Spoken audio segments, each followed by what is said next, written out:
No, this is not The Young and the Restless. It is Monday Night Movie Club. We are here for episode 35 of this spectacular. We were doing three movies in one night. Each of us saw a completely different movie to review tonight, and I got a little inside information for you. I did not see any of the movies that you guys saw, so you guys are going to have to lead the charge here with some of these reviews. But joining us here on Monday night once again, our good buddy Rob Model. How's it going, Rob? Oh, pretty good. It's been a busy day. Like Tucker's out of Fox News. Aaron Rodgers is on the Jets, and my primary Twitter account got permanently suspended. So permanently, yeah, been busy. Oh my gosh, permanently. Yep. Hi. Oh boy, you forgot Don Lemon also got fired too as well. So yeah. Oh right, Don Lemon. Yeah. For probably being a misogynist, if you read between the lines there. Yeah, a gay misogynist. So yeah, I don't know if there's a funny word you can squeeze in between those two, but we'll figure something out. And then sitting here eating a bag of potato chips here during the show is our good buddy Rick Aragon. How you doing, Ricky? I'm doing great, and kettle corn actually. It's not. Because that makes a difference. Yes, it does.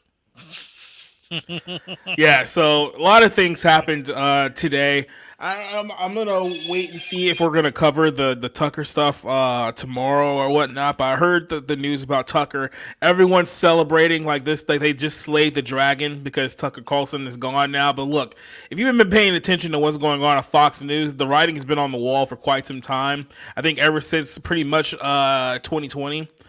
Since the last election, that he was pretty much had one foot out the door. I think he was just writing out his contract, and they decided they were just going to up and show him the door, essentially. And it is what it is. Apparently, Fox has already lost like almost $1 billion in value since the announcement was made like 6 hours ago.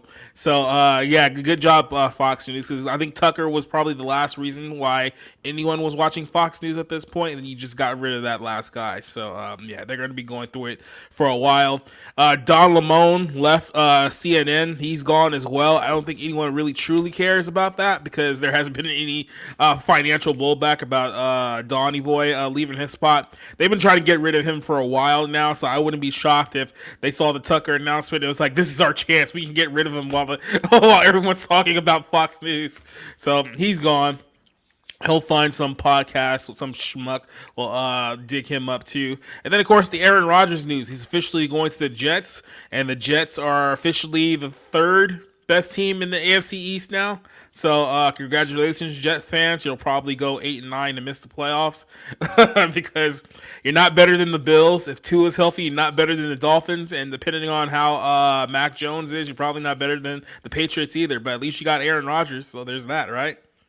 Yeah, look, the good for the Jets fans. They have a legitimate quarterback for the first time since I don't know what, Brett Favre, because like he actually played pretty well when he got there originally, like in 2009. So yeah, look, hey, good for them. I think they have a defense. I think they have the skill position players that the Packers were lacking for the last 5 or 6 years. So hey, we'll see if Aaron Rodgers has anything left, but they're in a really tough division with the Bills and Dolphins, and yeah, the Patriots are still there. Bill Belichick's still there, so it's not going to be easy, but hopefully it'll make for better football. I have no opinion on. I have no opinion on Aaron Rodgers. I'm just checking to see. Well, I think Gabe really. I think he said that he was way over the drama, but maybe they'll discuss that at the shareholders meeting. I am kind of sad though that Mr. Limon is no longer at CNN, because how am I going to enjoy seeing someone publicly drunk on New Year's Eve and making a spectacle out of himself every year? I mean, now that Anderson Cooper and Andy Cohen aren't completely sloshed out of their minds, we went to Don Lemon and was it New Orleans when he would just be completely out of it. So where's the fun in that? Where's the fun in their coverage now? Well, hey, since David Zaslav's taken over now, this is Chris Cuomo's out and Don Lemon's out. So I'm not saying it's directly his choice or his influence, but those are both really good developments. The fact that Warner Media oversees CNN. And I heard that apparently they're going to give a show to what's his name, Gayle King and Charles Barkley are going to have their own show. It's like, okay, like. I mean, look, I know Charles Barkley is good for like basketball, but does anyone really like truly hear like his political opinions in a non-NBA setting? It's gonna Like, be like a what is it? Oh shit, like Martha Stewart, Snoop Dogg. They're hoping it'll be like that, and it won't. And it'll. I mean, even that is only okay in like small doses. I don't know how you make an entire show out of those two personalities. Gail King, wasn't she on like Good Morning America? Isn't she like No, a, I think it's CBS Sunday morning. okay? See, I Not don't Sunday know. morning. CBS, the CBS morning show, I think. Okay, see, And I don't she's know. Oprah's They all blend BFF. together. well, I mean, let's be real here. I don't think I'm kind of shocked that you even know what show she's on at this point. Sorry, it's Robin Roberts is the black lady on ABC. I just want to be clear. I'm not Yeah. racist. They just, They just all look alike. that sounds so much better. Yes. Yes. Yeah, so I mean that's kind of what's been going on as far as like the news feed here over the last week. I did the article on Vanessa Hudgens last was it somewhere last Tuesday, I think it was, right before we did the Barroom podcast, and people are still bitching about it. Like a week later, people are still very, very upset. Apparently I infuriated the witchcraft community by daring to label witchcraft satanic, but in a story that had absolutely nothing to do with them whatsoever. They've been bitching for well over a week about the religious bigotry of bounding in the comics because we dared to label witchcraft satanic. So I mean that's still going after all this time. And all I have to say is that if you guys didn't love that article, then you're really gonna love my my Emma Watson article that's supposed to come out tomorrow as well. So we're gonna be playing a little Drake back to back here because I'm doubling down. If you guys didn't like what I had to say there, so that's been a whole I guess subset of stupid that we've been dealing with here over the last week or so, but.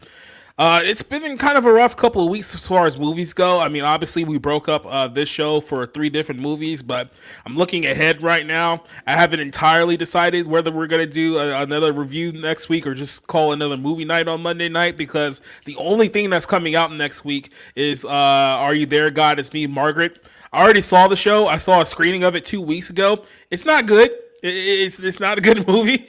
So for that to be our only movie to review next week, I don't know. I'll shoot it to you guys. Do you really want to sit there and watch a bunch of 40-year-old women in a very embarrassing movie about a teenage girl and fights with God the entire time? Does that tickle anyone's fancy? No. I think I'd rather go back to watching Bros. Yeah, I mean, it's probably less embarrassing at this point, watching Bros. I guess I can just go ahead and give you guys a little quick rundown reviews to save you guys the trouble there. So maybe we'll just do a movie night next Monday instead of watching that terrible film. So everyone pretty much knows the book read by the old 80-year-old Jewish woman who I can't remember her name. I think it's like Judy something. Judy Judy Bloom. Bloom. Yeah, Bloom, whatever. It doesn't matter. So she was. It's a story about. It's basically her life. I mean, if you really look in between the lines, it's a story about her life. She was born to a Christian mother, quote unquote Christian mother, and a Jewish father. And the Christian parents don't want anything to do with the daughter because it says in the Bible you shouldn't mix religion, especially when you marry. So obviously that was an issue for them. But they tried to present it as, oh well, look at Judaism, they're so accepting, but the Christians are the ones are the bad guys. And then you go through this whole thing about like some preteen girl shopping for bras and dealing with going in a new town in New Jersey. I just found myself, it's like it's not bad, like it's unwatchable, but it's so painfully uninteresting that even when you get to the conclusion at the end of the film, you just don't care. Like there's nothing to engage you with this film whatsoever. I think if I had to give it a rating, I'd probably just give it a 2 out of 5. It's a nothing burger of a movie. There's nothing in there that'd be like, oh yeah, you guys need to check this out because it's great, or oh there's this really good. It's just nothing. Like I said, it's not terrible. Like there's obviously way worse movies that we sat through this year, but it's just absolutely boring. So there's my Are You There, God? It's Me, Margaret review. So Well, I mean, none of us are the target audience. We have to be fair.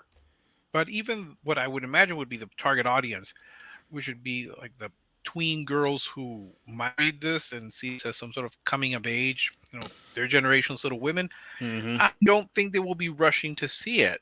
And I mean, maybe the older women who read this, maybe, but I saw the trailers. I can't say that anyone would work up enthusiasm, but it's established literary feature. I don't know, obviously I've never read, and I don't think I will, but I have no opinion.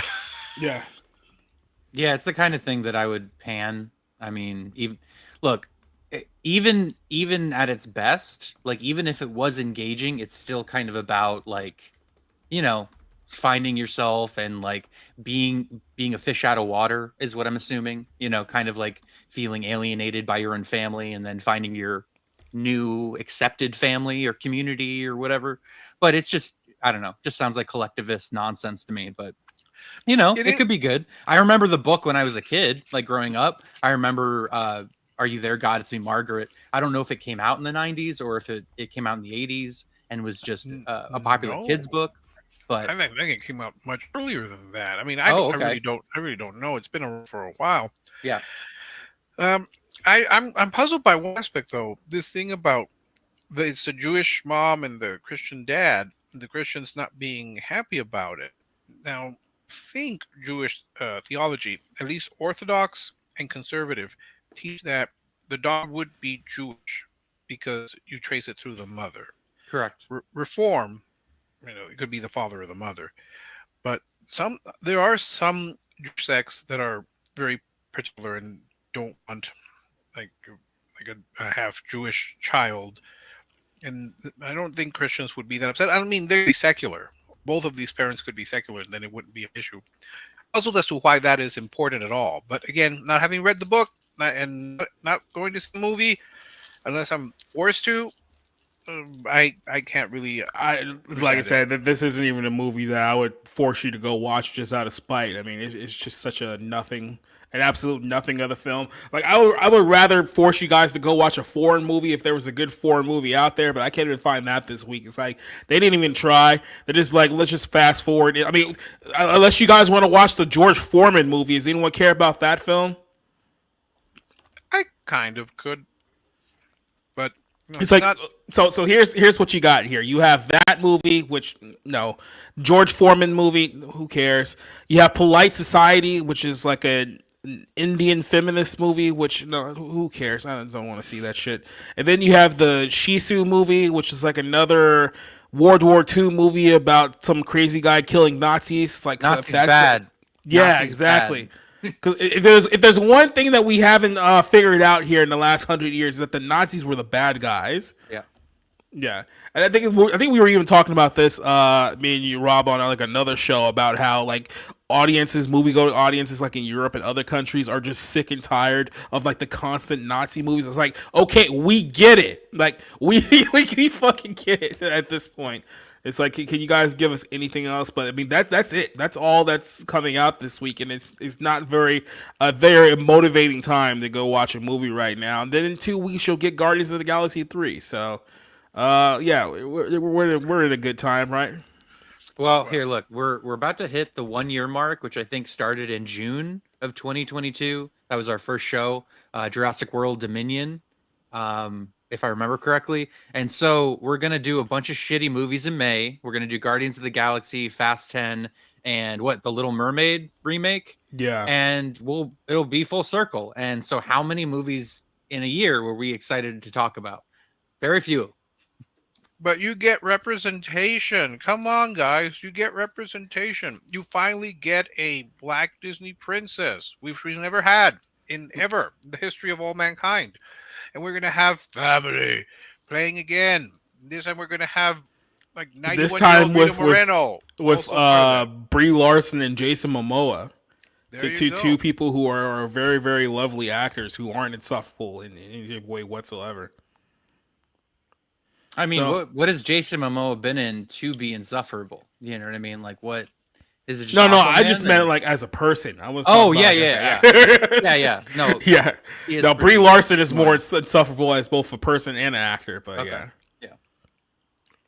Well, So- yeah, it's going to be a fun May. Well, listen, Yes. I just wanted to say this real quick. I'm not going to do a review on it or whatever, but Beau is Afraid is my favorite movie of the year so far. It's fucking weird. It's 3 hours long, and to try to explain it would be very difficult. All I can say is it's a fever dream of a movie. Joaquin Phoenix, I think, gives one of his best performances. But yeah, it's this guy who's riddled with guilt, who has a mother who all throughout his life has kind of laid shit at his feet that's like unfair and just. And of course, it's Patti LuPone, who, if you know who Patti LuPone is, you know he's really good at playing a bitch. So again, She's a diva. without going too much into it, it's a black comedy. It's very funny. I mean, I was laughing throughout the entire runtime. But it's a weird movie, so just prepare yourself for that. I would compare it to something like Under the Silver Lake or something like David Lynch, a movie David Lynch would make, where it's just like, what am I watching? But it's never dull. It's always entertaining. And it's probably the weirdest movie of the last 5 years that I've seen. But highly recommend it if you can, if you're more of a patient movie watcher, more cerebral, I would definitely recommend it. If not, I would just wait for it to come on VOD. I think so. 3 hours is a long time. time. And by the way, I do not like Ari Aster, the director. I do not like his previous stuff. Hereditary and what was it? Midsommar, however the fuck you say it. Yeah, I thought both those movies weren't good.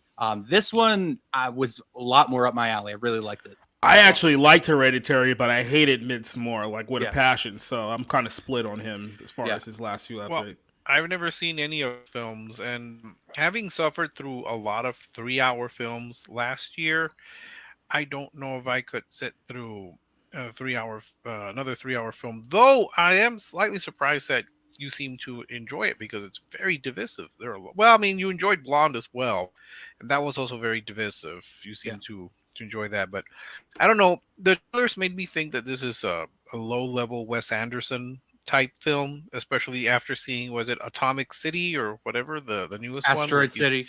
Asteroid City. Yeah, he's quadrupling down on his visual style, which I find mostly irritating, but on occasion I can enjoy it.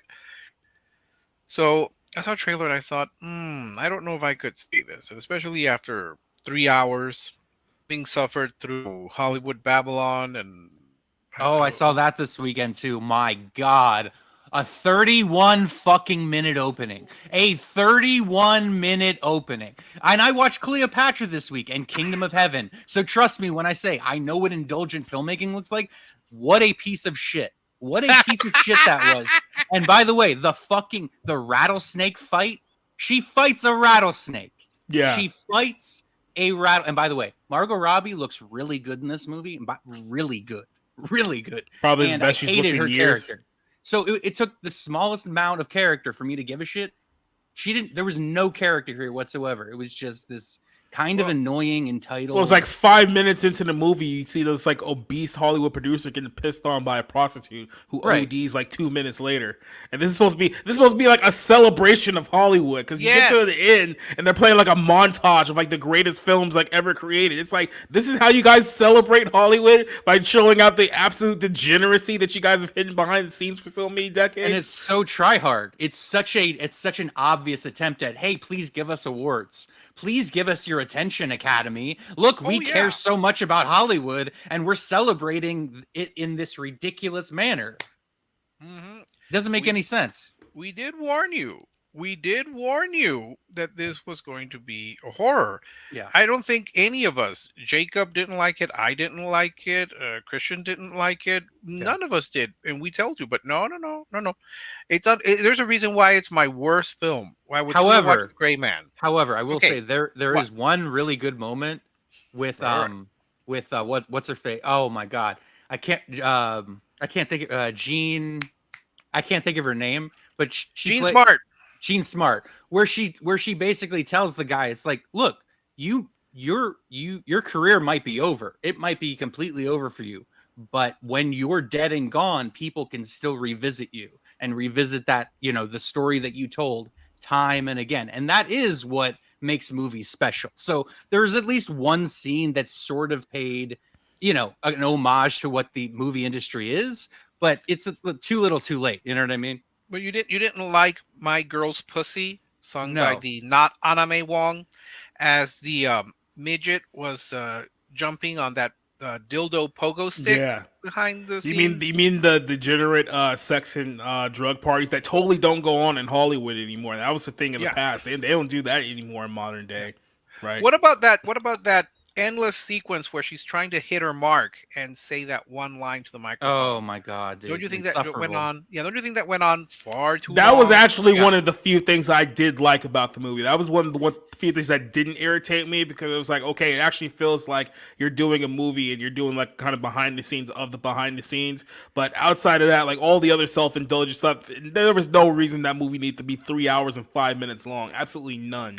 But just remember, Damien Chazelle, his Generation Orson Welles, he was inspired by Singing in the Rain. That whole movie was basically the true story of Singing in the Rain. You have to remember that. Because remember, Manny goes to the end, he goes to the cinema and he sees Singing in the Rain and he starts crying because everything that happened in Singing in the Rain happened to him. Minus the dancing, I guess. It's trash. Yes. Yep. It's trash. What do you think of the score, real quick? What do you think of the score? I can't remember it, so not much. He was too infuriated by everything else and noticed the score. It was better than those 3 notes in All Quiet on the Western Front that were being humped. Yeah, it's basically the same 3 awful notes. But yeah, you had some good ones, some Cleopatra, and I think you finally saw A Man for All Seasons, so that's a plus too.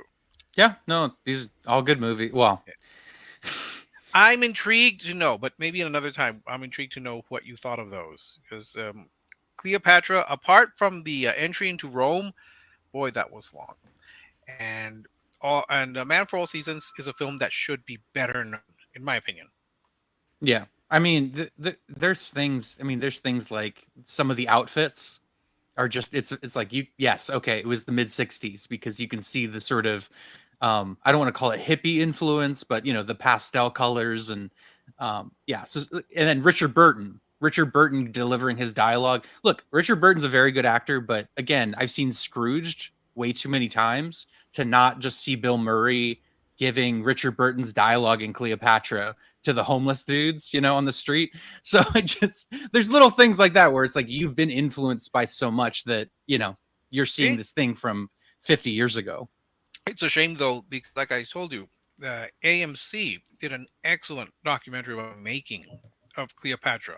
And some of the behind-the-scenes stories are just wild.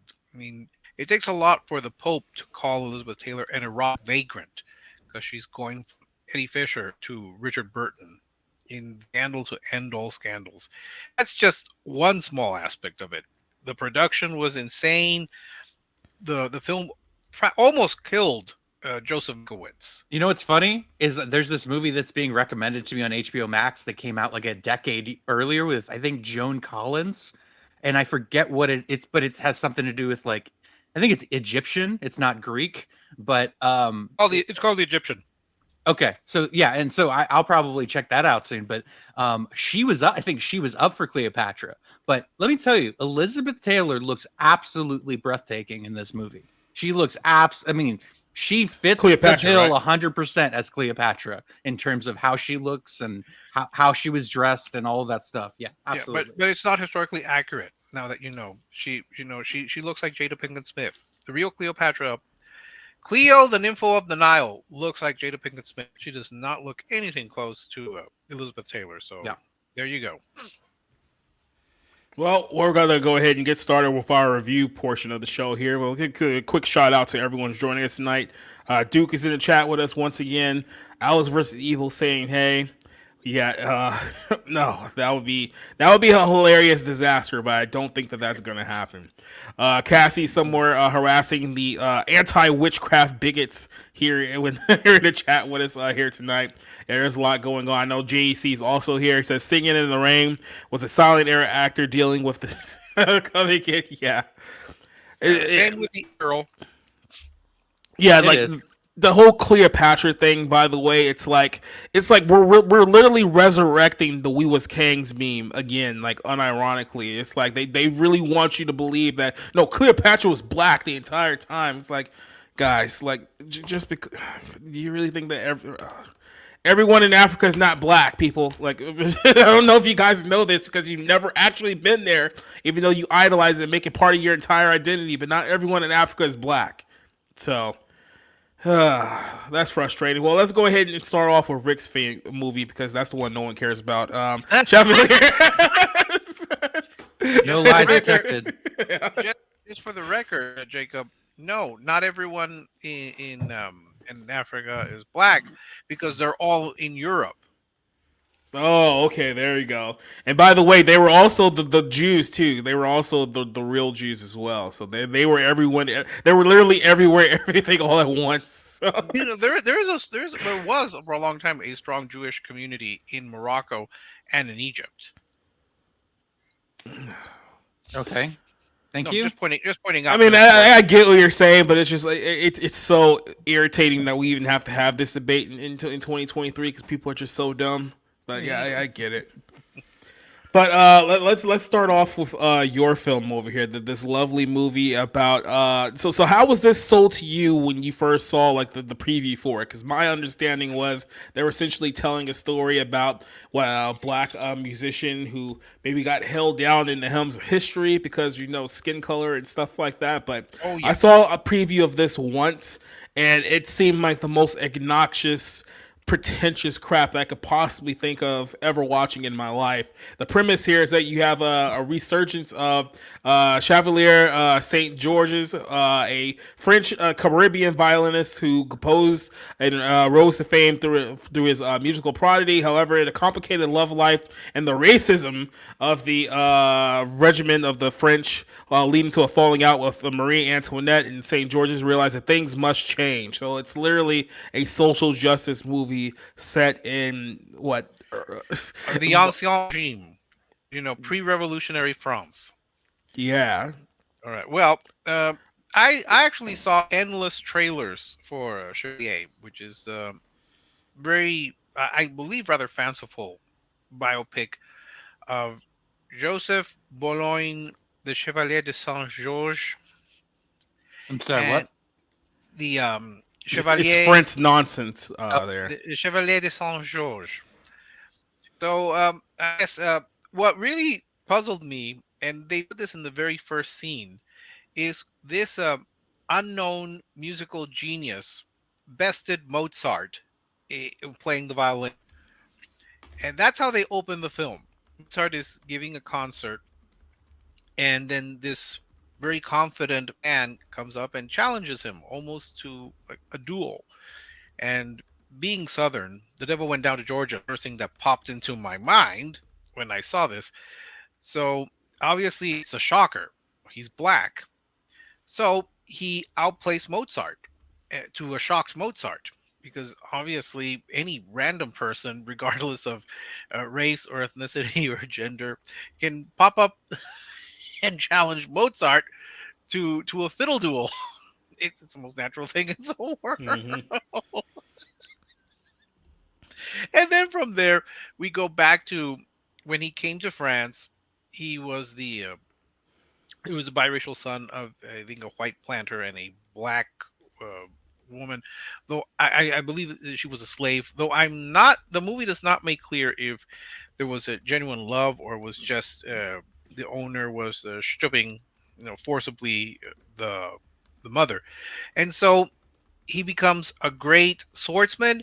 He becomes the BFF of Marie Antoinette. And it goes how that happens. The film does not make clear. He creates operas, and he challenges Christoph Gluck again for appointment. This is also curious enough. This is the second movie where Minnie Driver plays an opera diva. All I kept thinking of was Phantom of the Opera Phantom of because the Opera. because she also pops up in that as a Mhm. as a diva. Yep. And his romance with the singer and her very bigoted Marquis husband, and ultimately it ends with Marie Antoinette telling him, "Oh, well, first I can't appoint you as the conductor or the head conductor of the Paris opera because you're a mulatto." That was the term that was used because he's half black. And then somehow the revolution comes around, and we learn in the postscript that he led the first all black regiment of the French Revolution. And I thought, that actually would be a better movie than this. Um, The problem with Chevalier, it's very boring. First off, Oh, there's a shocker. and look, I'm a sucker for pretty much. I'm a sucker for costume pictures. I love historic dramas. The problem with Chevalier is that it wants to Now the establish black some. people are in them. Oh yes. Well, this is. I was going to say this is reminiscent of another film that I don't think many people saw, which I actually liked. It was called Belle. Is a story. It's also about a biracial. Well, this time it's a female, a biracial daughter, and she is sent to her relatives in Britain. So she's raised among the aristocracy, but she's not quite a member of the aristocracy. But that movie wasn't just about race; it was about class. She herself had some class prejudices against a lawyer who was in love with her.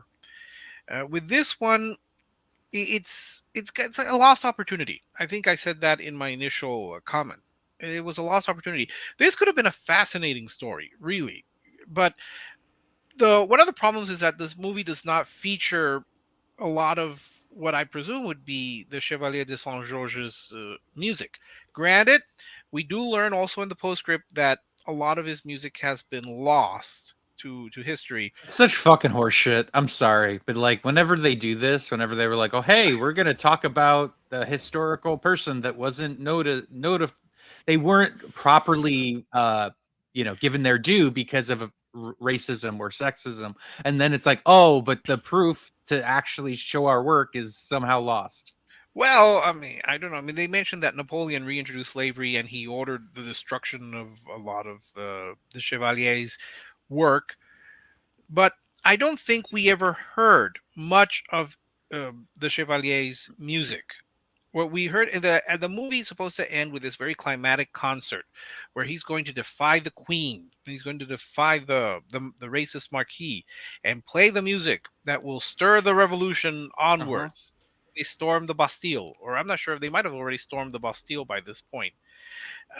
But when I heard the music that they were playing, I said to myself, this is far too contemporary. It does not sound in the tradition of the 1780s, 1790s. And we don't really see him create a lot of music. We see him pursuing this singer, and we see how he's BFFs with the queen, and there's no real explanation how that happened. So, can I Yeah. ask you, does it Yes. have the same problem where the main character basically is already the hero? They don't have to basically go through anything to become great. They're already great from the start. Pretty much because first off, come on, Shocker. the guy beats Mozart in a violin contest, an From impromptu from the violin jump. contest. So basically, it's hard to top that one, right? You jump the shark. Yeah. Yeah, and the film doesn't earn that. I mean, you just throw in this character and you say, well, he's a musical genius because even Mozart is impressed by him. But it, He gets the rub from Mozart. yeah, It's literally what happens. Yeah. I don't know how that's possible. And then we're told. I actually looked this up after the movie. He was renowned as a great swordsman, and we do see in the beginning he does fight. He does have a couple of scenes where he fights with swords in not quite a training program, but he does play. He does fight in front of the Queen, and was it Louis the 16th? I believe it's Louis the 16th. There's so many Louis, uh, but there's we never see him duel again. We never see him cross swords again. It's almost pointless. We don't really see him compose. We don't see a lot of him. We're just told basically.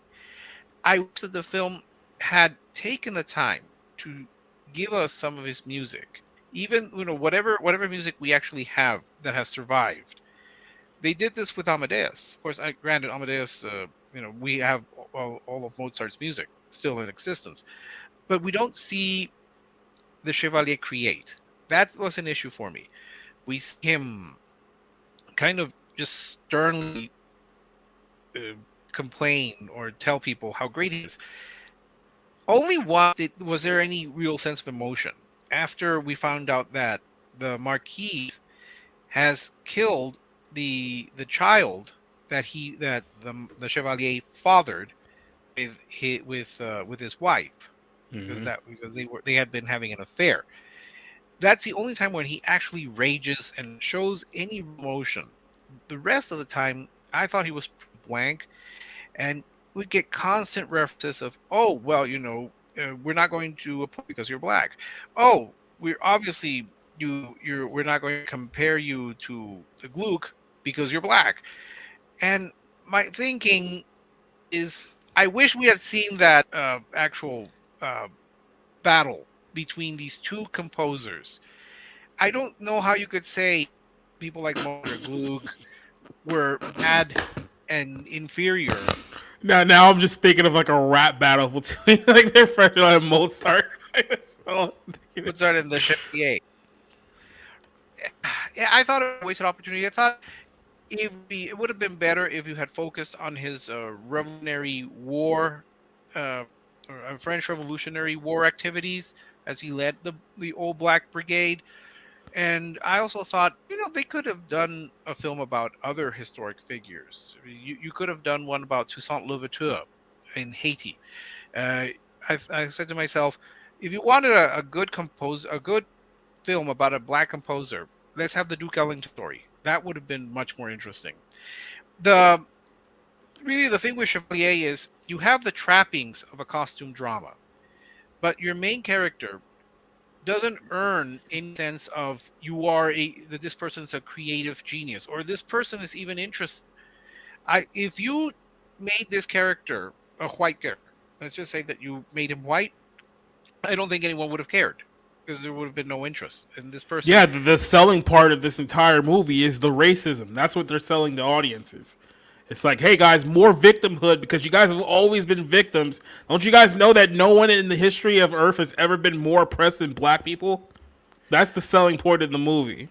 Perhaps. I mean, this might be an interesting subject, but it's not done very well. It's very dull. None of the performances are particularly good. I mean, there was that one. There's one or two moments when the Chevalier, and I'm sorry, I don't know his name. I would have to look it up. It's Where not he important. where he actually looks like he's close to giving a good performance. Yeah, But Kelvin Harris Jr. is his El name, by the Harris way. Jr. Alrighty, not What's to funny be is he's actually good. That guy was in, I'm pretty sure in Loose, this movie Loose that came out in 2019. It actually made my top 10. He's a talented actor. It sucks that he can't be used better. It's the material. It's the Yeah. material that let him down. I mean, there were a couple of scenes where he did kind of show a different side, a more humble side. But I was still puzzled as to how this guy could just suddenly become like pals with Marie Antoinette, just almost out of nowhere. In one scene, she's granting him the title of Chevalier, and then the next moment, he's sitting with her at the opera and telling her, "Oh yeah, this opera's terrible. Mine is obviously better." And oh yes, you're absolutely right. All right, we palsies. Let's go. Go through the forest of Versailles. I mean, this doesn't make it. I mean, it might be historically accurate, but the film never really bothers to tell you how you got to that point, how he managed to climb to be sitting at the literal side of the Queen of France. How that happened, quien sabe. Well, no, when they tell you that this movie is inspired by true events, that usually means it's a bunch of bullshit. So Yep. Well, I think they probably did take a few liberties with this, but I just wish we would have had a film that would have focused more on his actual creative output, however small it may be. To see him actually create, to see him actually compose, to see him do something that is worth noting. Here, it just comes across as a guy who thinks he's great, and we're supposed to believe him. For me, it was because he's black. yes, it's a lost opportunity. But there are so many other figures. You don't have to dig into the past and the very obscure French history to find interesting stories if you wanted to focus on black figures. Like I said, you don't have a Frederick Douglass biopic. You don't have a Sojourner Truth biopic. You don't have, like I said, a Duke Ellington biopic. I'd love to see that. We've only had one TV movie about Josephine Baker, and you can make a whole movie about her activities during the war. There are so many. Bessie Coleman, that would be an interesting story about the first black aviatrix. There are so many other stories and figures that you could find. You don't have to dig into European history. Um, But but are there any ones, like I said, where they can pull any kind of victim narrative for it? Because I think what we look at with these films is that we're always looking for, oh, well, there has to be some kind of a good story they can tell here. But with these type of movies, they're not looking to tell good stories. They're looking for victim narratives that they can sell the audiences. And by the way, just in case you were wondering how well this film did at the box office, it opened at 11 with 1.5 million worldwide. So. I think this movie will appeal Oh, to. by the way, just real quick, this is a Disney movie too. By the way, so another box office winner by the Walt Disney Corporation. But continue. Well, I will say that I think that this movie will appeal to people who were old enough to remember Marie Antoinette personally, because I was sitting around them. Again, I had that issue where the people, a lot of seating, but they all seem to congregate around me, and there are all of these people who are probably in like their 70s and 80s just sitting there, and I thought, geez, I guess you're gonna maybe you actually heard the Chevalier live in concert beating Yeah. Mozart. But by the way, when you go to purchase a movie ticket and you see that the theater is mostly empty and there's like one guy who's like all the way to like the edge of the seating, that guy doesn't want to sit next to other people. Like you can sit there if it's like a packed house, you just gotta like find what you can get. But when there's clearly a guy who's like all the way alone by himself, he wants to be left alone. So buying a ticket next to that guy so just he can sit next to him, it's kind of a dick move. I'm just gonna throw it out there, women. Yeah, well, no, it's older people, so maybe I could forgive them. Yes, well, the thing is, I don't know if it's a 2022 film, but It's a so it probably hit film festivals in Yeah. 22 and is a theatrical American release in 23. Yeah, it was released at the Toronto Film Festival last September, but it actually just got released to audiences last week. So that's the yes. difference. Well, I kept seeing trailers for this constantly, and that part about beating Mozart, that part just bothered me because you don't start a movie by telling someone, "Oh, this person's a genius," who's going to not just challenge but defeat probably the greatest composer history has ever produced, regardless of race. But you're using the Mozart name to lift up your movie's hero, which doesn't make any sense. Before the movie's ever started, you're cutting his balls off, so to speak. You can't go anywhere. You can't, there's nowhere for you to go because you've already like, he's better than Mozart. Pay attention, fucking racist. So yeah. Well, yes, that was a problem. They should, it would have been better if they had concluded with some sort of epic battle. And we've seen him compose. We see him create. We Yeah. didn't. We right from the get go. Mozart very cocky, like, oh, how is this man going to beat me? Especially because he's black. He's not going to beat me. And he got outfiddled. It's like, who the hell is this guy? Of course, he didn't say hell. He said something else. But who the hell is this guy? Then the title. Then we go back to the very beginning, to when he came to France. And of course, at every opportunity, oh well, your son is probably not going to fit in here. Because he's black. All the students beat him up because he's black. Uh, the women don't want to perform. The divas don't want to perform with him because he's black. Nobody wants to be around him because he's black, except the queen. The queen of France, to her credit, Marie Antoinette. She loves him because they get to pal around and make fun of operas until she can't, because she can't appoint him, and she will appoint an inferior white composer because he's white. I mean, if that's the message, it doesn't really go, because you don't see him create. You don't see him create. You don't. I don't think we. Well, apparently you did play some of his music. You don't. I really could not distinguish it sometimes from the actual score, except at the end when the music that was performed that he allegedly wrote. To my mind, again, I thought it was too contemporary. It sounds two of the day does not sound like something that would have come from the 1780s. All I can tell you is that I don't know if this is an altering of history. I don't think so because the Chevalier de Saint Georges did exist, but for me, it was a lost opportunity. I would rather people watch Belle. Belle had better performances, a more interesting story. I would just give this probably maybe a 2.5 if I'm being generous, because again, it's a shame. It's a shame. We could have had a much better story. And guys, make that Toussaint Louverture biopic. That would be much more interesting. Make the Duke Ellington biopic. That at least we could get great music. Anyone who doesn't like Duke Ellington, just don't speak to me. I would hate you. But that's Well, he said it, so I mean, I don't know. Yeah, I don't even know who that is. So Jacob. I'm shocked. I would. no, you don't need to remake Amadeus. Okay, I'm sorry if I'm yelling loud right now, but you don't need to make a perfect movie. Yeah, Thank you you. know what? Yeah, maybe Mozart should have been chasing him around trying to kill the Chevalier, who was bad. See, or maybe Mozart and Salieri could have teamed up to take down the Chevalier, because obviously he is the apex. He is the Citizen Kane of classical composers. Yeah. The Chevalier de Saint Georges.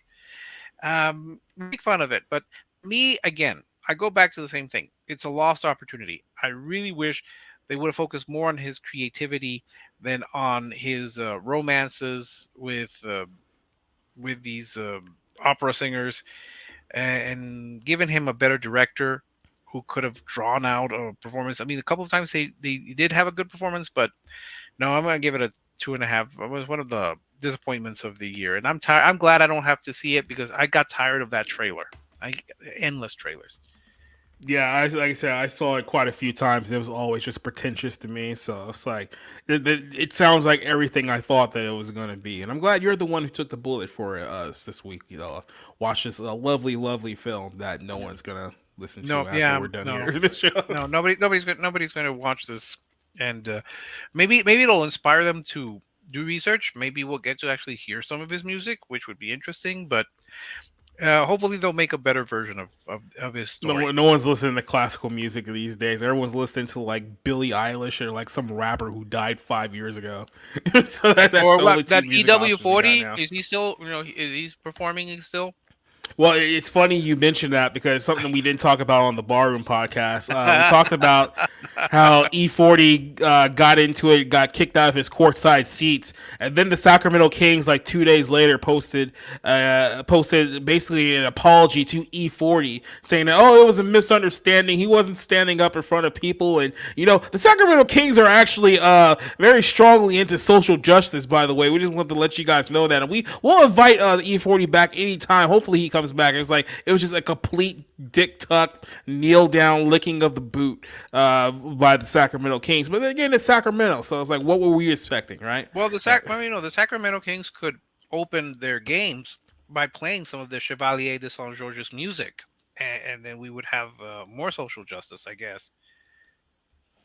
Yep, we were composers and shit. So let's move on to movie number 2, and this is where we're gonna let our buddy Rob here go wild because this was Evil Dead Rise. Now we noted before you went to go see this movie that apparently critics were ranting and raving about this movie, saying that it was the best movie of the year, and then there was a lot of praise going into it early. I think it has like a high Rotten Tomato score and whatnot, but whenever we get to one of these type of movies and the mainstream media is praising it, I always have to like pull back a little bit. It's like, okay, is it really a good movie, or is there some kind of intersexual nonsense going on here that they're praising behind the scenes that has nothing to do with the film? So I'll go ahead and let you take over here for our Evil Dead review. So how was this film set up? What was your initial thoughts going into it?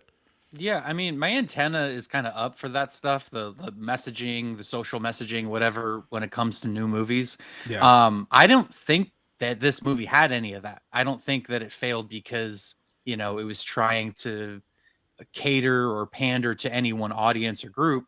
I just don't think that it has very many ideas. So what's funny about the 3 movies that each of us went to see is this is the only one that's an intellectual property.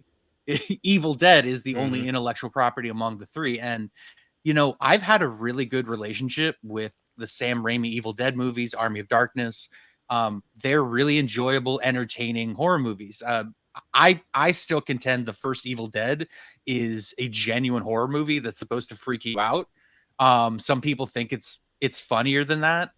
Evil Dead 2 is definitely like straight up silly comedic horror movie. Yeah. And then Army of Darkness is almost pure entertainment. So that's a good start to, I guess this is the fifth movie in the franchise. So basically the movie's beginning, okay, the title card, everything ties up with the very end of this movie. So it has nothing to do with anything you're about to see. And so basically the story goes like these two sisters are estranged. They have a reunion of sorts. They meet up at the one sister's apartment in LA. Immediately a earthquake hits, cutting out all the power and cutting out all of the available network communication. So by the way, the entire the staircase to the building was completely knocked out as well. Oh yeah, and the building is scheduled to be knocked over in a week. So like you're getting thrown all this shit within the first 15 minutes where it's like, okay, you're literally setting up the situation for the haunted house movie. Okay, we get it. Like whatever. Let's see where this goes. So it basically throws the kitchen sink of like blood and freak out mechanisms with like the demonic voice and the possessed mom crawling all over the ceiling. And it literally throws like horror 101 kitchen sink at the issue of keeping an audience entertained. So it's 97 minutes long, and 20 minutes of that is either used on the ending to leave the door open for a sequel, or the very beginning of the movie, which basically shows the title card. You have a lot of familial themes. You have a lot of sort of freak out, creepy moments with like bugs crawling out of characters' mouths. You have kids becoming demonically possessed. You know what I mean? And so all of this is set up by the earthquake that hits this apartment building. And of course, a magic hole in the ground opens up, which of course the one dipshit kid goes down and finds the Necronomicon just sitting in a bank vault open. And along with the Necronomicon, you have two records. The kid is a DJ, so he starts playing the one record, which of course brings the spirits about. And then the second record, which doesn't get played till almost the very end, telling them, oh yeah, hey, don't play that first record because it'll bring about like the fucking demonic spirits. So again, this movie is so poorly constructed, and the plot only moves forward through expositional dialogue. So you have this priest from whoever knows, like hundreds of years ago, basically on this recording saying, don't do this. And also that, oh yeah, there's no way to stop it. There's absolutely no way to stop this demonic spirit that's slowly rotting your sister from the inside out. Okay. So basically this is the entire movie. Just a cinematic waste of time. Oh yeah. No. It's like, it's this, they keep the demon out of the apartment by locking the door, but then it crawls through the crawl space to get inside anyway. And so everything they do just feels like they're running around wasting time to get to the very end where, oh, hey, we get a few homages with like, I will swallow your soul, which is a line from Army of Darkness. Yeah. You have the chainsaw that comes out. And of course, this has a very bloody ending. I won't spoil it, but and it's like, I get it. You have the one sister basically become Ash. She finds out obviously through all this, she's pregnant. So it's like, oh, hey, I'm going to be a mother soon anyway. And so it's like an Ellen Ripley moment, but all of it doesn't work. It's just like, and again, I don't know what horror fans want. Maybe all horror fans want is blood and guts and jump scares and, creepy shit on the screen for 90 minutes. Well, that's what I was gonna ask you real quick. Like, so is the scares of this movie like, is it jump scares? Is it like gore? Do they actually like set things up? Like, well, what is the typical like for this horror movie? Like, what's their bread and butter here? So the mother character of the three kids, she becomes possessed first, and she just starts saying really fucked up, um, what I would call like, what is it, motherly, there's like motherly fucked up shit, like I'm free of you titty sucking parasites and stuff like stuff along those lines, which again I get could be funny in a messed up way or whatever, but it doesn't, it's so when she crawled up on top of the shower stall, I just started cackling because I've seen The Exorcist so many times, and so much of her character's performance is this demonic voice. And I see people on social media talking about how great of a performance it is. And it's like, how much of that is altered by, the audio mechanics, or like her face being, makeup, or done by CGI. It's like, where like the eye moves when the fly lands on it. You know what I mean? So was the actress who played the possessed mom also doing the voice? Because in The Exorcist it was different. They had another actress do the voice. It's modulated. It's almost like I'm trying to think of what the term is in music when the auto tune. It's almost modulated where it's a creepier. It's like a creepy tone that's not realistic at all, but that's supposed to go to 10 on the creep factor. So I don't think it's her performance. I think it's modulated in post production. But yeah, most of the scares are jump scares, or them running away from her. It's just like, okay. I have a question. Yeah.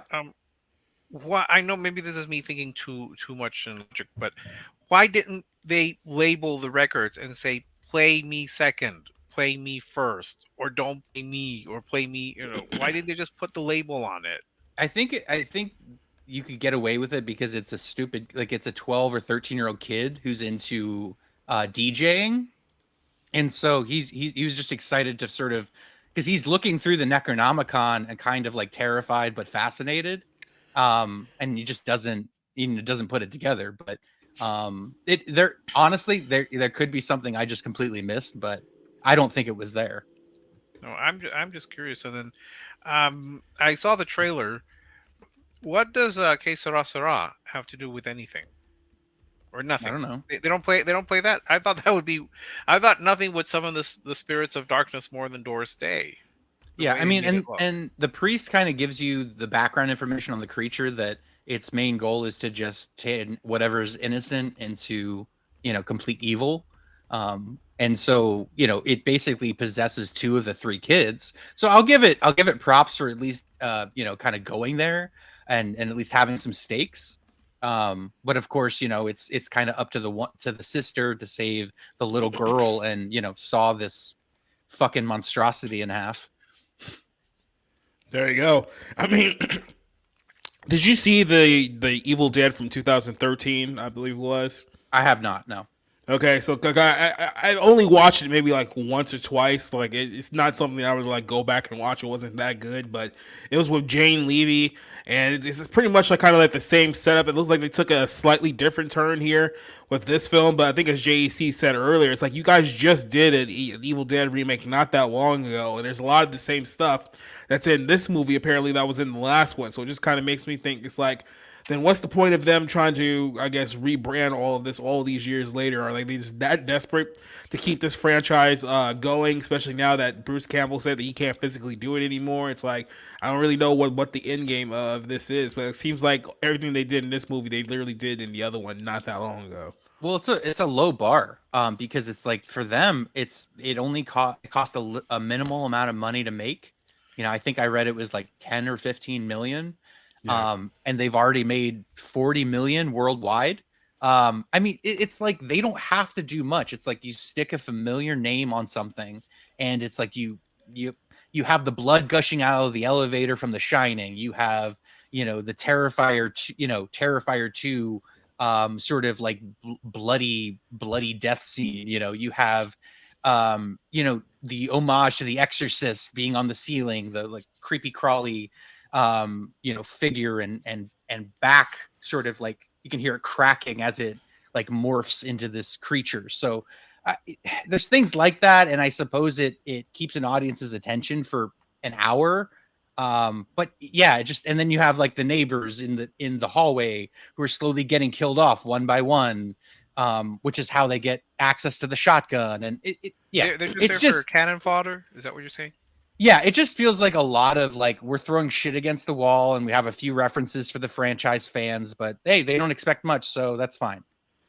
Yeah, Lee Cronin, who's the writer and director of this film, his only other film credit was a film called The Hole in the Ground from like 2019. It's like some kind of low budget horror movie that I don't know if anyone ever saw. Doesn't look like it got much traction there, but with this movie, the budget was like $20 million.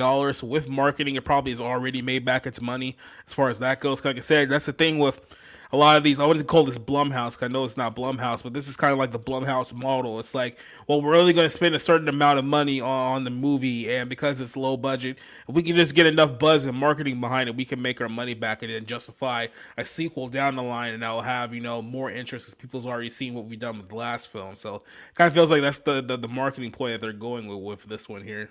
I mean, I thought Megan was actually a better movie, and it deals with similar themes of, kind of fucking around with things you don't understand, or you don't grasp the full, gravity of the situation you're kind of getting yourself into. So it just, again, it's just kind of like the haunted location.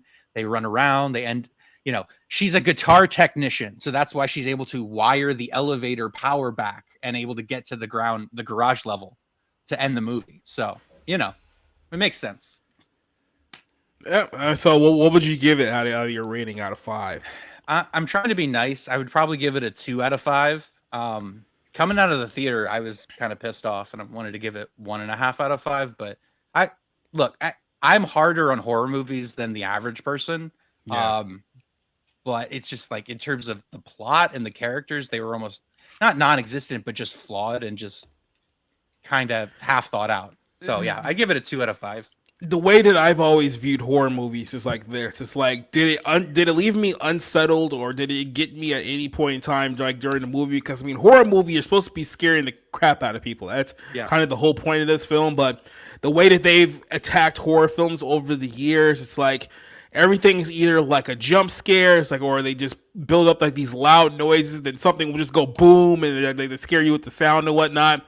Or they just go with like the torture porn stuff, which torture porn stuff doesn't bother me like at all, really, because it's fake. So it's not like you're actually really seeing like people being tortured for real, which like I don't know why they go to that route there, but I don't know. Maybe I've just become desensitized to modern horror films, or they're just not that many that really truly I think get the grasp of what this genre is supposed to be. So did this one leave you unsettled at all, in any way, shape, or form? There's one moment. I'll be honest with you. There's one moment where, like, the character twitches unexpectedly. That was like, oh, okay. I mean, I won't say it got me, but I definitely noticed it. Kind of, having watched the major horror movie releases at least the last decade. So, there was a moment like that that I can recall. Yeah. All right. Well, real quick question here. Now, first, I have seen the first 2 Evil Dead movies, so I'm somewhat familiar with the series. But someone who has never seen any of them, would they be able to understand it? I mean, does it work well as a standalone film, or do you need to know anything that came beforehand to see it? No, you could watch it without watching the previous movies. I mean, okay. Well, I think that's 2 out of 5 movies on the show here. I'm gonna give Rob the benefit of the doubt that maybe saying that his film was a little bit better than the movie that you watched just based off of premise alone. So I think that'll get a little bit more people in butts and seats. And apparently, outside of Mario, it was the big box office winner this week, and I'm pretty sure Mario's going to win again, because it's not like anything that's coming out next week is winning people over. So real quick here, somebody, I think it may have been you, Rob, or somebody else, had sent the tweet showing about how the top 5 studios, like so far this year, like we're 4 months into the year, and Universal is absolutely killing like everybody right now. I think they have like almost 3 times as higher as like the second place film, and that's all due to Mario. Mario's probably going to hit $1 billion by the time you get to next week, and then right after that, Fast 10 is coming out, which means that they're going to be on top of the world at least for a while. Now we still got Oppenheimer, we still got Mission Impossible, so I mean, there's going to be other studios that kind of close in the gap there, but I mean, Universal seems to be killing it, and unlike Disney.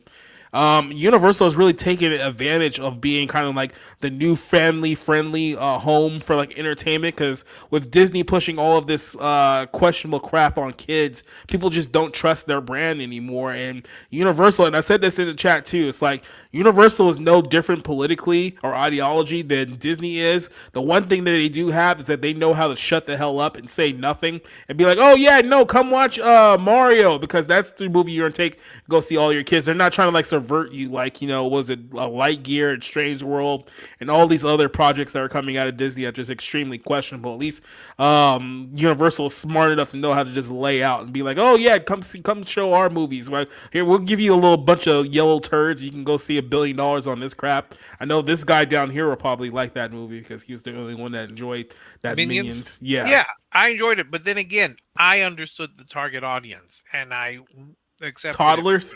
Yes. Same with Super Mario Brothers. This goes to what I constantly say. Who is your target audience? Universal seems to understand who their target audience is. In case of Mario Brothers, it's kids and their families.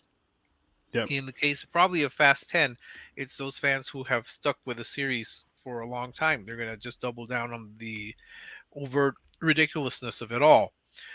Minus the thing for outer space, I would count myself as one of those fans. So yeah, if you know what your target audience is, they'll enjoy a film. But Disney has failed to understand that because they've taken their ideas that they're going to not entertain, they're going to enlighten us. They're going to show us the positives of the whatever it is that they're trying to promote. And again, the biracial gay teens are not going to flock to see Strange World. If that's what they were thinking, it didn't work. And I actually do know a biracial teen, and I don't think he went to see it. Just throwing that out there. Shocking. That's shocking that no one went to go. Just like my gay best friend didn't go see Rose. Because even he knew what was up. Just another thing here with the Fast movie. I know that the final movie, which is Fast 11, they just announced that Christina Hudson, or Dobson, whatever her name is, the one who wrote Bumblebee and The Flash and that Batgirl movie that Warner Brothers she's apparently going to be co-writing the script for the last Fast and Furious movie. So there you go, something to look forward to there. Yeah, they've already got into outer space. I don't know what else they can do now. Time travel. The time travel back to the first one and then just let the whole thing die. Quick question here. Did you guys actually watch this film? Because I haven't seen it yet, but I wasn't sure if any of you guys have caught it yet. I've seen the trailer and I have absolutely no interest. It's the exact kind of thing that I'm like, it looks like visual aids and it's not anything I ever want to see. And it was like written by 3 female SNL writers. I don't know that it technically was. It just looks like something that would be written by 3 female SNL writers. Well, hold on. Now I need to make sure we can check that one because that would be horrible if that was actually the case. Please. Well, now that Dracula's in the what is in the public domain, I guess they can do anything they want. And it would be interesting if they did an actual origin story to the character of Renfield, but I guess they made the mistake was in making it a contemporary setting instead of one from the actual time of that Dracula was set in. And I mean, just for the trailer, it certainly gives Nicolas Cage a chance to really ham it up to the nth degree. And I like Nicholas Hoult as an actor. So here you go. And I've been saying this for so many times now, and here we have yet another example of it. Guess who wrote the Renfield movie? I'll give you guys a hint of what television show, animated show he was involved in before jumping on to Rick and Morty. Rick and Morty. 10 episodes of Rick and Morty. Yep.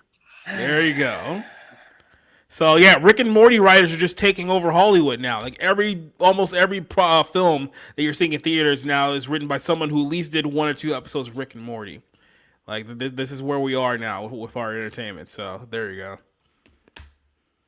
Yeah, that explains a lot. That absolutely explains a lot. If you watch Rick and Morty is a complete mess, and this is who we're hiring to write our films now. So there you go. It's interesting that, of course, back in the day, the golden age, quote, of the film, they would have dedicated writing departments, and at one point, Daryl Zanuck hired, I think, 10 writers to come up with plots for Shirley Temple films.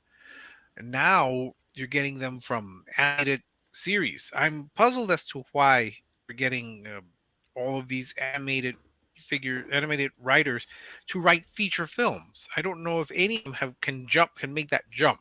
There's got to be some kind of backdoor money laundering scheme that we don't know about, but it's like nothing else makes any sense outside of something nefarious going on that's above our pay grade. Literally nefarious. He is the one directing all of. Yeah, it would make far more sense than everything else we've seen here. And you still need to get Rob. But something that wasn't written by a Rick and Morty writer was our final film of the night, The Covenant, or as it was released, Guy Ritchie's The Covenant, which I don't know why they would name it that. Guy Ritchie's The Covenant. Just name it The Covenant. I mean, do you really need that much credit?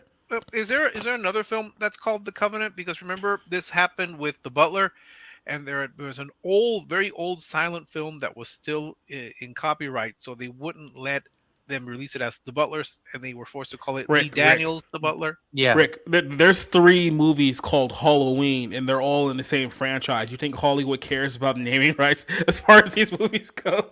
Well, I'm just pointing out this is the reason. Maybe that's the reason it was called Guy Ritchie's The Covenant. Well, Guy Ritchie's The Covenant, we talked about this earlier this year because he had a movie come out. It was Operation Fortune, which I saw. I think we all reviewed it on here. I think I gave it a pretty positive rating. I think I gave like a solid 3 out of 5. Nothing too spectacular there with that movie. But I saw the preview for this one. It was something that was really interesting because it looked like it was something completely out of the realm of what Guy Ritchie is known for throughout his career. And it was a war movie, and it was a war movie with Jake Gyllenhaal. I do really like Jake Gyllenhaal as an actor. One of my favorite films of his, actually becomes one of my favorite films ever, was the film Nightcrawler. I'm not sure if you guys have saw that one. Nightcrawler is a very, very good film. Check that one out if you guys haven't seen it already. So I was willing to give this one a chance. Guy Ritchie's kind of been doing more better movies than bad movies. He is very hit and miss director. You might get King Arthur, or you might get something like The Wrath of Man, which was pretty solid. So I gave this movie a chance, and this is basically a film about the Iraq War, specifically kind of like the end days of the Iraq War. And it's funny how I think part of the reason why this film kind of gotten poo-pooed by some of the critics that I saw on social media this week is because it's a pretty scathing movie about essentially the withdrawal of Iraq. And if you guys remember, about 2 years ago, we just decided, after 20 years, we're going to leave Iraq. You guys got like a week to get out, and we're not coming back. Afghanistan? it was Afghanistan. Afghanistan, I should say. So you guys saw like the videos of people like trying to jump on the plane as it was taking off, and it did not end.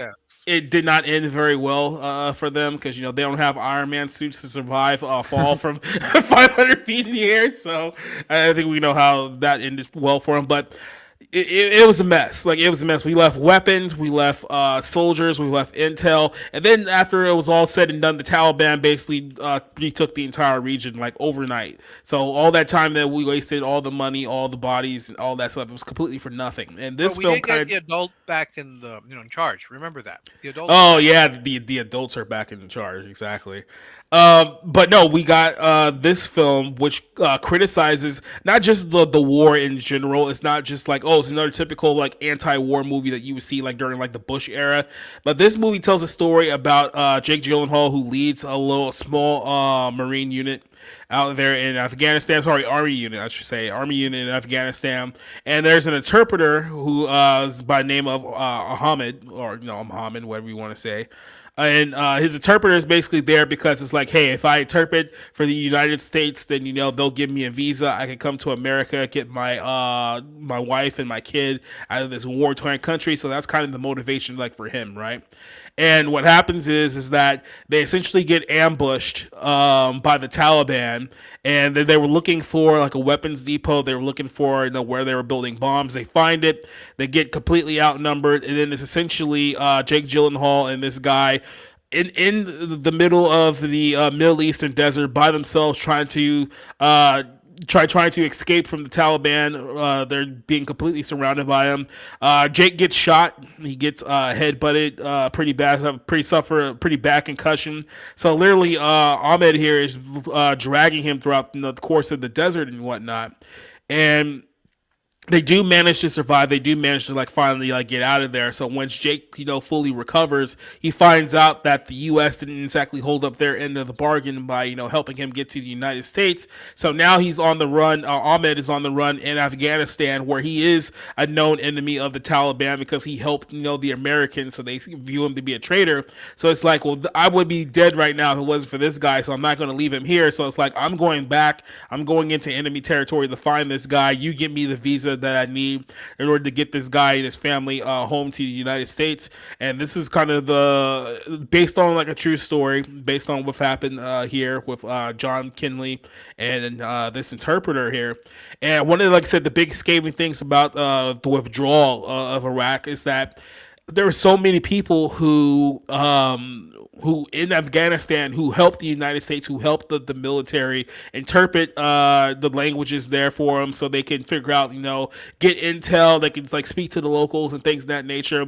And they were doing that under the guise that the U.S. would help them, come to the United States. Well, we essentially bailed out of the entire country. Over 500 people who helped the United States. The second the Taliban took over, all those people were executed.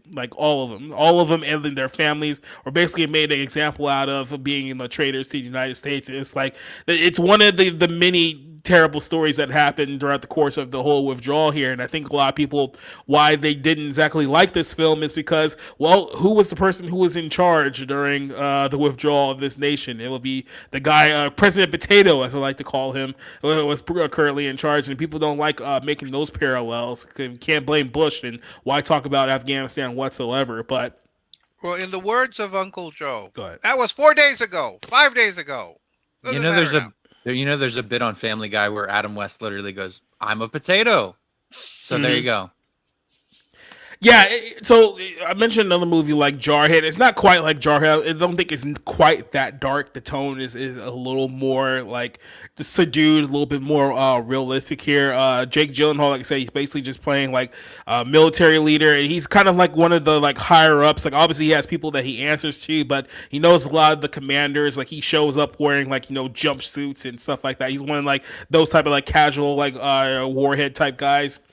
But like I said, he's dealing with kind of a cat and mouse game with trust with him and Ahmed, because he sees something in him early on that he's like, okay, I want to pick this guy to be my interpreter because there's something about him that I feel like that I can trust. But it turns out that the backstory of Ahmed is that he used to be a member of the Taliban. He was a member of this organization, but after some kind of dispute happened, they killed his son. So he's working with the United States now as a way to get payback on the Taliban and help get his family out of this region, because he just doesn't want to be involved with the region anymore. Everyone's hostile to him. He only has a few people that he can trust. So it's a relationship of these two trying to build trust throughout the course of the movie. There's one scene where one of the guys who's on the army side tells them that, hey, no, we can take this road over here. It's more scenic. We'll get there 20 minutes sooner and whatnot. Then he realizes, no, this guy's lying. He's defected. Turns out they were running right into an ambush, right? Had they gone that way, they would have gotten shot up by the Taliban. And that was one of the things that led to him be like, okay, there's actually something here that I can't trust about this guy. So it's really a story about these two characters. And like I said, they both come from the similar backgrounds. They're both family guys, but obviously one guy, his family's on the other side of the country. His family is there, and they're basically in the course of the film trying to do whatever they can to save each other and make sure that they both get out alive. Now, a lot of this film is actually pretty well done, and I do like the way that it's set up. The acting's pretty good. The story's pretty straightforward. There is one big negative in the film. It's like towards the third act, it does hit like a slow point because once they rescue Jake Gyllenhaal's character and he recovers, the pace of the film kind of just like comes to a halt because what they're doing here is that now he's back at home and he's trying to like recover to adjust to life as a civilian again, but he realizes that his buddy is still overseas and that he's still in danger. So like the next 20 minutes of the film is like them trying to set up him going back to Afghanistan after everything he's been through to like save his friend. And I think that the movie kind of like slows down like considerable a lot. This film's only about 2 hours long entirely, but it's one of those films where you could be like, okay, I can see that if this 20-minute segment here was kind of cut down, it'd be a much smoother flowing movie if it wasn't for that. But then you get back into the third act and it comes, the action pace kind of picks up again, and you get to like this big blow off ending where he goes back into the region. He has like this black ops guy who like has connections to like mercenaries and like military and whatnot. He's saying that, hey, look, you can either wait 3 days because I got another contract that I have to fulfill. You can either wait 3 days and take the chance that your guy's going to get killed before he gets there, or I can give you a car. You can make it there. If you can tell me exactly where you guys are, I can send somebody to pick you up. But that's the best that I can do for you, right? Because everything is off the books.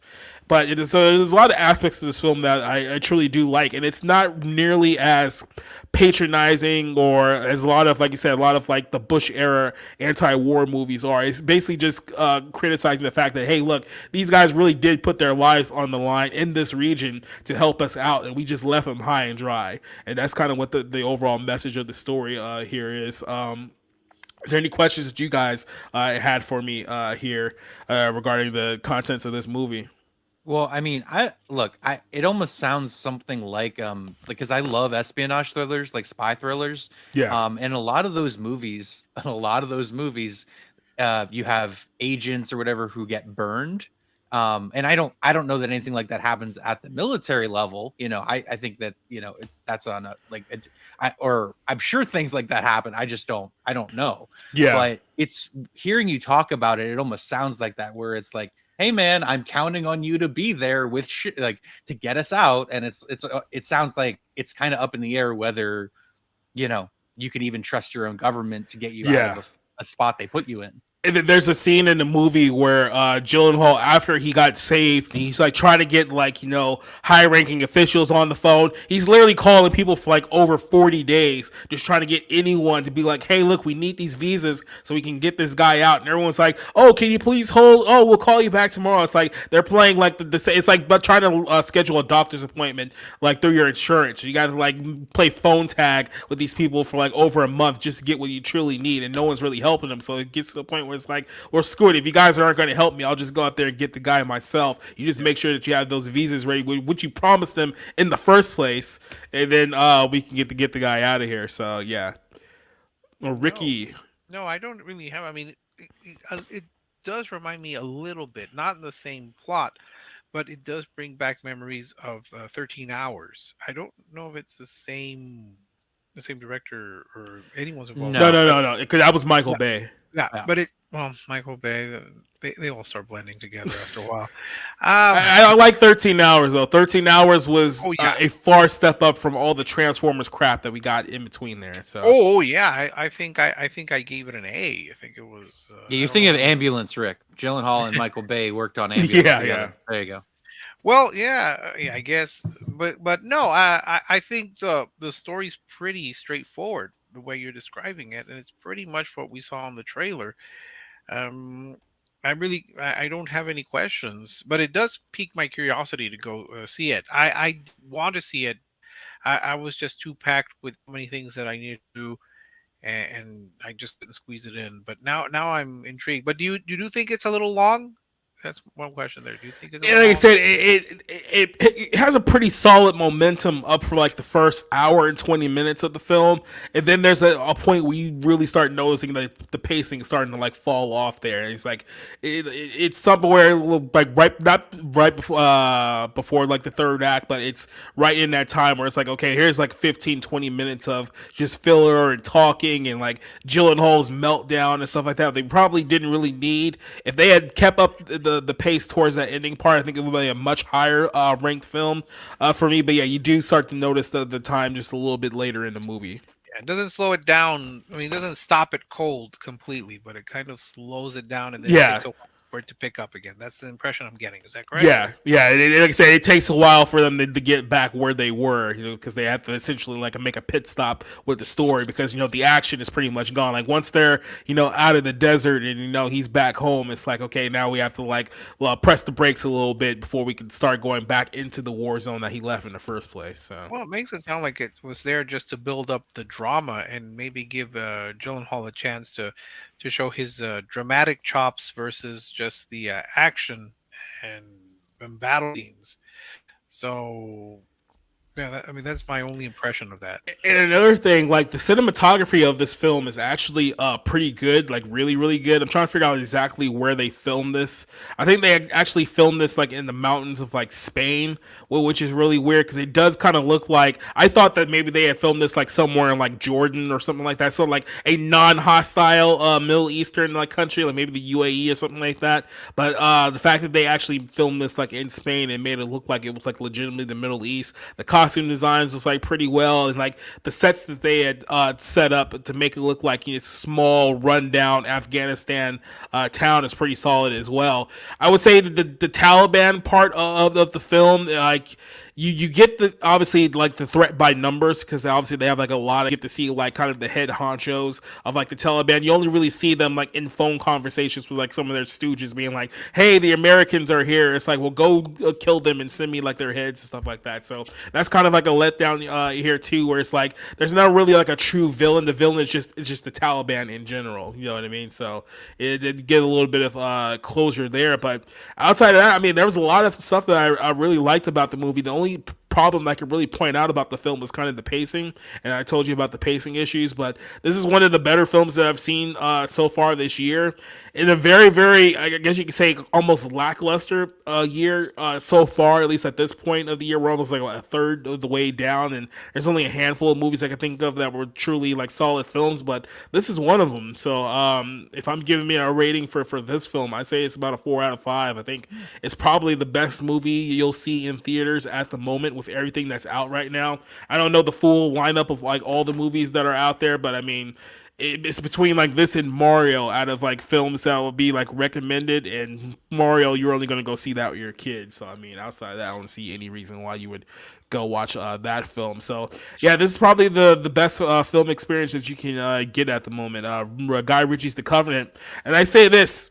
A few years ago, I would have told you that Guy Ritchie is kind of like a hit and miss director with everything that he's put out basically since Snatch, but he's done a lot better content over the last few years that I give him credit for. It was like The Gentleman, I thought was a very good movie. Wrath of Man with Jason Statham, I really enjoyed. Operation Fortune, not that great of a movie. It's only like a okay film, but this one was another solid effort for him. So he's been churning out better quality films over the last few years. So I'll give Guy Ritchie credit there, that he seems to be getting a lot better, and his story started to be getting a little bit more focus. And this is like, with Guy Ritchie, you're used to like films where you have like an ensemble cast and there's so many characters and there's so much like goofiness and quirkiness. With this movie, it's basically just like two guys and it's more straightforward, it's more defined. So you're not going to get like classic Guy Ritchie with this film, but I think because of what the message he was trying to portray with this film, he took it a little more seriously than he would with his other movies. So give him credit. I think he did a pretty good job here.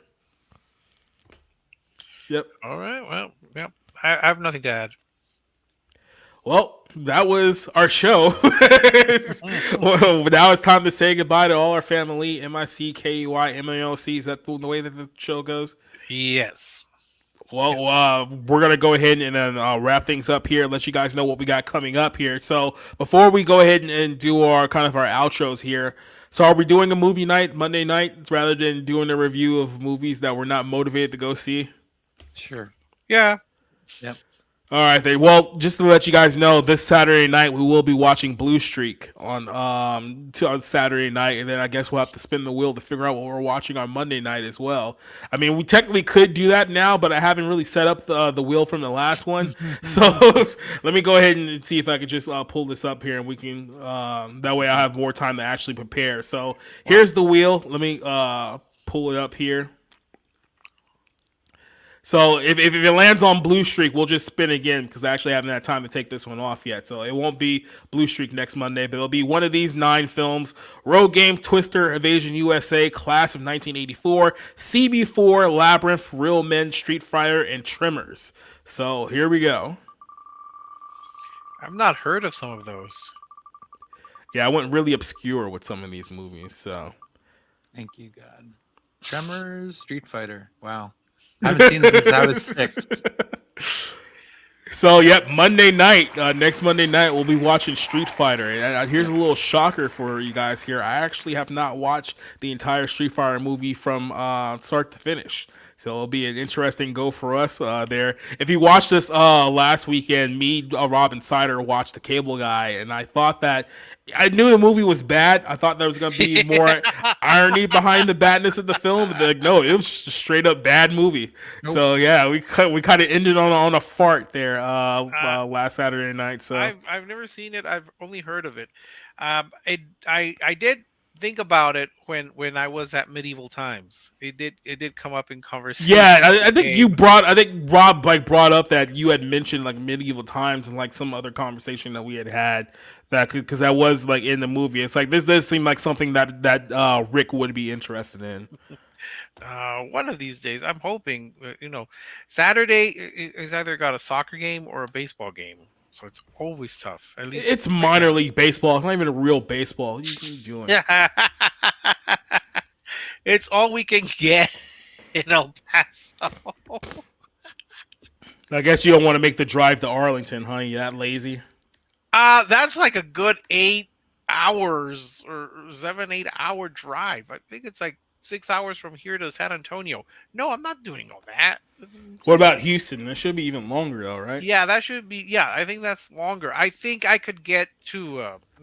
How about this, Rick? Have you ever thought about moving to the civilized part of Texas instead of like the West Texas boonies? No, El Paso's home. I've got my home. I've got my family, and I'll be voting for a climate change charter for the city. Come on, so. Is Lubbock the west part of Texas? Lubbock, Texas. Yeah, Lubbock still counts as a part of West Texas, but we're further west. Mm-hmm. Yeah, I'm telling you, if I wanted to go see a Major League Baseball game, I could drive up to San Diego faster than I could to Houston or Dallas. Or maybe Arizona, Phoenix. Oh yeah. But Chase Field is, I think, the worst baseball. The worst one I've been to. I've been to Chase Field once. It was about 6 years ago when I last went to Arizona. And, I mean, it's old, but I've been the worst. I mean, I've been to Dodger Stadium, which is an absolute clusterfuck of a place to be to. So I hope I will probably be going at the end of baseball season this year just to get it out of the way. Because I'm talking to a friend of mine from work, and I think he's going to go with me. But it's like I keep thinking it's like one large ghetto. I don't want to go to one large ghetto, but I need to get Dodger Stadium out of the way, so I'm going to do that. Yeah, that area in LA. Like here's what I said about LA. It's like once you get past Orange County and you're in like proper LA, you have like South LA and East LA, which are basically just like Mexican gang area and then black gang area.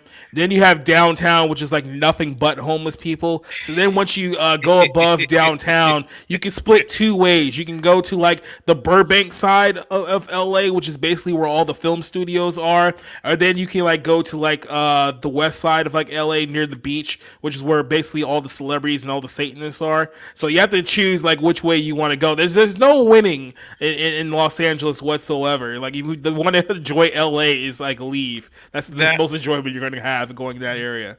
That is true. Though I should fit in East LA with all my fellow Mexicans. I'll blend in quite well. You just need to get like a beanie and like some sunglasses, and then like that can be arranged. I do have a beanie, and I can get my sunglasses, and just a little orale Holmes, and I'm there. Mm-hmm. Just go full cholo. Yeah. I'll rent some Cheech and Chong films, and then I'll be able to fit in. Just go watch East LA. Yeah. Born in East LA. I do have a copy of Born in East LA here. somewhere in my DVD collection. Thank you, Comedy Central. It's a movie I wouldn't have seen without Comedy Central. All Yo, by right. the way, I was looking at, I know CinemaCon is going on right now. So I was like, so is this like a version of Comic Con? Like, is there tickets? Can we go to this thing? Apparently, for the presser passes that I've been aware of, that those are going at about $700 just by the passes in and of itself, which is like, yeah, we're not nearly successful enough to plan this trip. So I think we're going to hold off. Try to do that. We just had the EPCON here in El Paso, the El Paso Comic Con. And that was for one day.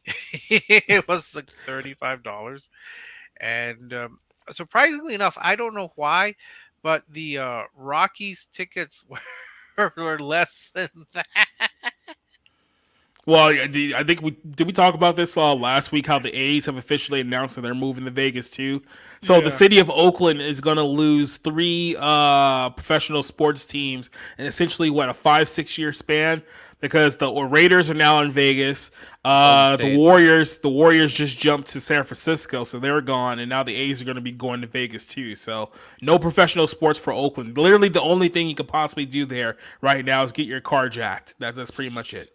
Well, I'm glad, because I want to go to every baseball stadium, and I had no desire to go to Oakland, so I'll be able to go to Las Vegas. Although Las Vegas is probably going to lose their minor league team, the Aviators. But yeah, Yeah. I've got a friend who lives in Henderson, so he said I could stay with him anytime. So I'm going to go there instead.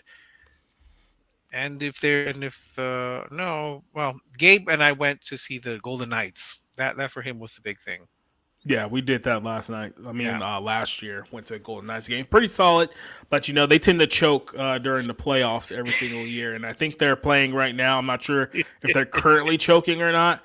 Yeah, it's 1-1, so there's still time for them to choke later. But let's go ahead and let you guys promote what you guys got coming up. And I always got to go to the guy who has nothing to promote. Rob, what you got? That's right. So I saw some really good movies this weekend. I said Beau is Afraid. Definitely recommend it.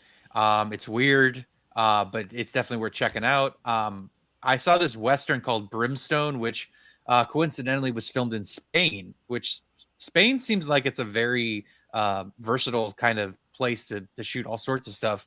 The Middle East, Westerns, all kinds of stories can be shot there. So super versatile.